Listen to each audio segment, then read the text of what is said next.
தாவேக்காவினுடைய குறிக்கோள் எல்லோருக்கும் எல்லாம். தாவேக்காவினுடைய கொள்கை மதசார்பற்ற நீதி கொள்கை, ஜனநாயகம், சமதர்ம சமூக நீதி, சமத்துவம், மதச்சார்பின்மை, மாநில தன்னாட்சி, இருமொழி கொள்கை, அரசியல் தலையீடு அற்ற அடிப்படை உரிமைகளை நிலைநாட்டும் நிர்வாகம், பகுத்தறிவு சிந்தனை மனப்பான்மை, தீண்டாமை ஒழிப்பு, இயற்கை வள பாதுகாப்பு, போதையில்லாத தமிழகம். இதை ஊருக்கு சொன்னா வாக்கு பெட்டி நிறைய மக்கள் வாரி வாரி வழங்குவார்கள். இல்ல சொன்னது பிறப்புக்கும் எல்லா உயிருக்கும் திருவள்ளுவர் சொன்னது, மத்த எல்லாம் டிஎம்கே சொன்னது. டிஎம்கே என்ன சொல்லிச்சு?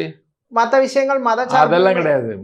டிஎம்கே சொல்லுது ஆதிக்கம் என்ற சமுதாயம் அமைத்து எல்லாருக்கும் எல்லாம்ங்கிறது தான் ஸ்டாலின் எல்லா ஸ்டேஜ்லயும் போய் சொல்லி எல்லோருக்கும் எல்லாம்னு சொன்னது பாரதிதாசன்.